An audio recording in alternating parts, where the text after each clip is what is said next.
back in March, when the first lockdown happened, I asked you how you were keeping busy. Well, that was when the weather was rather more pleasant than it is now. Well, my next guest launched a Facebook page to help adults and children to re-engage with nature on our doorstep. Well, I'm delighted to say lecturer in evolution and paleobiology, Dr. Neil Gostling from the University of Southampton, who set up the dinosaur on the windowsill, joins me this afternoon. Neil, really lovely to talk to you again. Just remind us of the dinosaur link and what you started doing back in March. Hi there, it's lovely to be back. Thank you. It's been such a funny summer, but this has been an absolute highlight. So I'm a paleontologist, and my PhD student and I are working on dinosaurs and all sorts of exciting stuff. And people think that dinosaurs went extinct 66 million years ago, but of course they didn't, because the birds survived and they come to our gardens all the time and we see them. And I thought, well, when we were locked down earlier in the year, it was a lovely way to start to re-engage with nature. Everyone loves dinosaurs as well. Everyone loves birds. So bringing those together, bring people in and start to get outside, even though they're locked inside, if you like.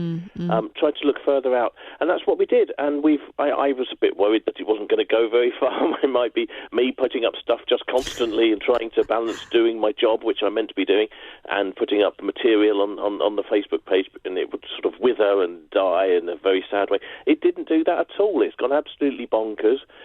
We've gone through 3,200 members. My goodness, that's incredible. It's fantastic. It really is.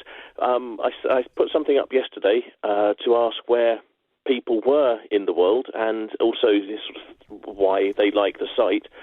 And it turns out, so far we've got responses. We've got 26 different countries. We've got Australia. We've got New Zealand. We've got across Europe. We've got Canada, America, the United States. We've got Ecuador, Argentina, South America, South Africa, Rwanda, even got Qatar.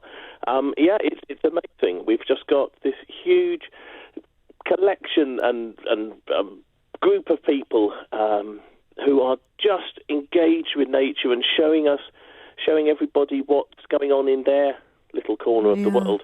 And it's a really lovely way just to forget about some of the awful things that are going on at the moment, some of the difficult things that are going on at the moment, and engage in a different way. Absolutely. You've created quite a little community there, or quite a large community actually, and the fact that it's gone away by it. across the world. Have you found then that members are all sort of talking amongst themselves and sharing images? Because this must be great for youngsters to, not just find out what's happening on their doorstep, but actually get a bit more worldly wise too. Well, this is it. So one of the things is that obviously you can't join Facebook until you're 13, etc., etc. But parents are bringing their children to the site. We're very strict on the rules and what people can and can't say. It turns out, actually, everyone's lovely. No one's been mean. We've had no problems. And so parents do feel safe that they can actually open something up and show the pictures and the images which are going on. And biology can be a slightly worrying issue, topic at some times. There are things which have to be handled delicately. It's remarkable how many people feel that in the safety of Facebook it's okay to share different pictures of poo that they've seen lying around. I mean, bear poo is the most impressive that we've seen so far, I'll be quite honest. But we've had some dinosaur coprolites and things like that as well. It's remarkable, but it's really lovely. And one of the people who's been contributing quite a lot is a school teacher, and one of the things that I've been trying to do is to get our members who are academics or PhD students or scientists or people to talk a little bit about what they do. And they write posts. I've said, right, just write 300 words, 300. Honestly, once you let them off the leash, it's just a torrent of stuff. But it's brilliant. And so people are explaining what they're doing with photographs and pictures. And this is actually being quite useful now to teaching staff and teachers who are copying this down, printing these things off and sticking them up on the walls to show, these are the scientists that are around, and you're able to this is something you could do. You could understand the world a bit better. Crikey, you're launching a whole new educational sector here, Neil. You really are. I bet you wish you'd started charging for this. What is the plan with this now, then? Now, I mean, you said at the beginning of this you didn't think it would go anywhere, and that you'd be getting on with your day job. It was. Yeah, I mean, I have friends whose almost their job is running their Facebook group, and they do a brilliant job.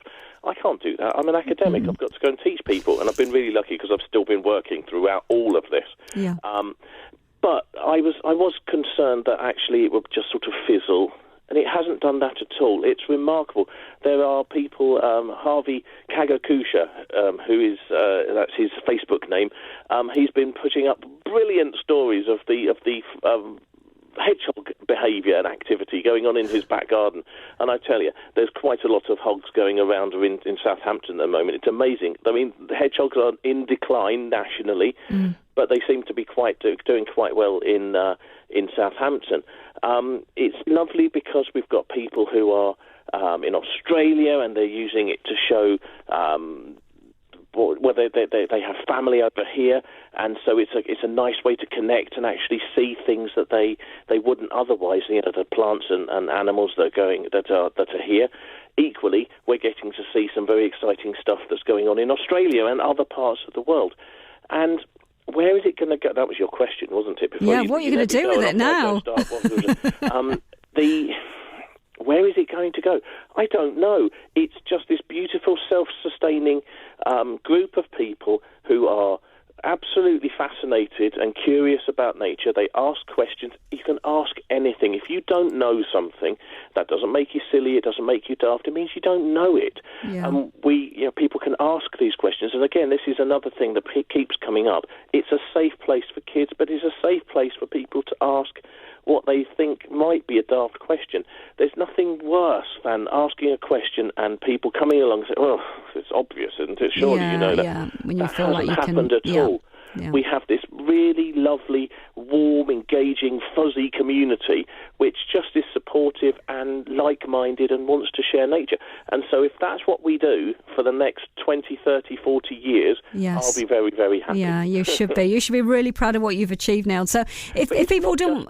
It's not just me. There's a whole group of admins and moderators who are making sure that everything is working and running, that we're letting people come in. We have our questions to make sure that people are real humans. We were got by bots. You wouldn't believe it, would you? But we were. We've sorted all that out, and we keep it as this safe, kid-friendly, lovely place. Good. I'm so pleased it's started off, as you said, with sort of humble beginnings, and my goodness, over 3,200 members now is fantastic. So if people want to, listening to this now, I know you're probably wanting to increase the numbers a bit more. How can they find out a little bit more about it then? If you just go onto Facebook and type in "dinosaur" on the windowsill, will it all come up there? The Dinosaur on Your Windowsill. It's a private group which is searchable, so you can find us. You say that you want to join. You answer the member questions, and it's things like who's your favourite scientist, and then that you agree to the group rules. And the group rules are not overly tedious or anything like that. It's literally you're going to be respectful of people. You're going to be aware that children might be around, and you're going to behave with basic human decency. Yes, and it seems to be working really, really well. So yes, the Dinosaur on Your Windowsill. Come along.